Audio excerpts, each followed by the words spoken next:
ഒരുപാട് സുഹൃത്തുക്കൾക്കുള്ള ഒരു ഡൗട്ട്സ് ആണ്. നാട്ടിൽ പോയി കഴിഞ്ഞെങ്കിൽ ഇപ്പോൾ നാട്ടിലുണ്ട ആൾക്കാർക്ക് 6 മാസമാണോ നാട്ടിൽ നിൽക്കാൻ വേണ്ടി പറ്റുന്നുള്ളത്, 9 മാസമാണോ, പത്രവാർത്തയൊക്കെ ഉണ്ടായിരുന്നു 3 മാസം എക്സ്ട്രാ നിൽക്കാൻ വേണ്ടി പറ്റുമെന്ന് പറഞ്ഞു. അതിന് നിജസ്ഥിതി എന്താണെന്ന് ചോദിച്ചിട്ട് ഒത്തിരി സുഹൃത്തുക്കൾ മെസ്സേജ് അയച്ചിട്ടുണ്ടായിരുന്നു. കുവൈത്തിലൊക്കെ ആ പ്രശ്നങ്ങളൊക്കെ അന്ന് തുടങ്ങിയത് ഫെബ്രുവരി 28-നാണ്.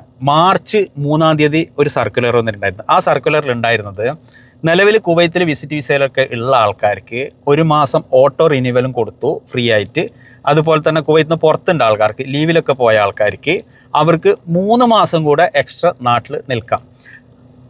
അത് ആർക്കൊക്കെ കിട്ടുമെന്ന് വെച്ചെങ്കിൽ ആ ഫെബ്രുവരി 28 ആകുമ്പോഴേക്ക് നാട്ടിൽ പോയിട്ട് 6 മാസം തികയാത്ത ആൾക്കാർക്ക്, അത് 6 മാസം തികഞ്ഞിട്ടുണ്ടെങ്കിൽ പിന്നെ അവർ വിസ 28-ന് തന്നെ തീർന്നു പോകുമല്ലോ, ഇങ്ങോട്ട് കയറാൻ പറ്റത്തില്ലല്ലോ. അപ്പോൾ 6 മാസം തികയാത്ത ആൾക്കാർക്ക് 3 മാസം കൂടെ എക്സ്ട്രാ നിൽക്കാം. ഇതിൽ 20-ാം നമ്പർ വിസക്കാർ പെടുമെന്ന് ഒത്തിരി സുഹൃത്തുക്കൾ ചോദിച്ചിട്ടുണ്ടായിരുന്നു. 20-ാം നമ്പർ വിസക്കാർ അതിലൊന്നും മെൻഷൻ ചെയ്തിരുന്നുണ്ടായിരുന്നില്ല. അപ്പോൾ ഇതിപ്പോൾ കുവൈത്തിൽ നിന്ന് പുറത്തു പോയിട്ടുണ്ട് എല്ലാവർക്കും ആണ് ആ ഒരു 3 മാസം എക്സ്ട്രാ തന്നിട്ടുള്ളത്. പിന്നെ ഇത് എന്ന് തുടങ്ങും അല്ലെങ്കിൽ എന്ന് അവസാനിക്കും എന്നുള്ളതൊന്നും അതിൽ മെൻഷൻ ചെയ്തിട്ടില്ല. കുവൈത്തിൽ അങ്ങനെയാണ്. ഇതിനു മുമ്പ് ആ കോവിഡിൻ്റെ സമയത്തൊക്കെ നമുക്ക് 1 വർഷമൊക്കെ നാട്ടിൽ നിൽക്കാൻ വേണ്ടി പറ്റുന്നുണ്ടായിരുന്നല്ലോ.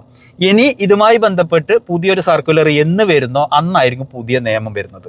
ആ സർക്കുലർ വന്നതിൻ്റെ ശേഷം നാട്ടിൽ പോകുന്ന ആൾക്കാർക്ക് പഴയതുപോലെ നോർമൽ 6 മാസമായിരിക്കും. ഇപ്പോൾ നിലവിൽ കുവൈത്തിൽ നിന്ന് പുറത്ത് പോയിട്ടുണ്ട് ആൾക്കാർക്കൊക്കെ നമുക്ക് ഈ 3 മാസം എക്സ്ട്രാ നിൽക്കാം. അതായത് 9 മാസം നിൽക്കാൻ വേണ്ടി പറ്റും. ഉദാഹരണത്തിന് ഇപ്പോൾ ഇന്ന് ഡേറ്റ് 2/5/2026. ഇന്നും നാട്ടിൽ പോയ ആൾക്കാർക്കും ഈ 9 മാസം കിട്ടും. ഇനി പുതിയ സർക്കുലർ വന്നിട്ട് ചിലപ്പോൾ അത് ക്യാൻസൽ ചെയ്തെങ്കിൽ നമുക്ക് പറയാൻ വേണ്ടി പറ്റത്തില്ല. പക്ഷേ കുവൈത്തിൽ അങ്ങനെ വരാറില്ല. ഒരു സർക്കുലർ വന്നു കഴിഞ്ഞെങ്കിൽ ആ സർക്കുലറിൽ വന്ന നിയമം അടുത്ത സർക്കുലർ വരുന്നത് വരെ ഉണ്ടാവാറുണ്ട്. അപ്പുറപ്പെട്ട സുഹൃത്തുക്കൾ ആരും ടെൻഷനൊന്നും അടിക്കണ്ട. അതായത് ഇപ്പോൾ നാട്ടിൽ പോയിട്ടുണ്ട് ആൾക്കാർക്ക് 6 മാസം കഴിഞ്ഞിട്ട് ഇത് കയറാൻ വേണ്ടി പറ്റുമോ അല്ലെങ്കിൽ ക്യാൻസലായി പോവോ എന്നുള്ള ഡൗട്ട്സോ കാര്യങ്ങളോ ഒന്നും വേണ്ട. ഇത് കുവൈത്ത് ഗവൺമെൻറ് വ്യക്തമായിട്ട് പറഞ്ഞിട്ടുണ്ട്. ഇപ്പോഴും MOIൻ്റെ സൈറ്റിൽ ഈ ഒരു സർക്കുലർ ഉണ്ട്, അത് ഈ കാണുന്നത്.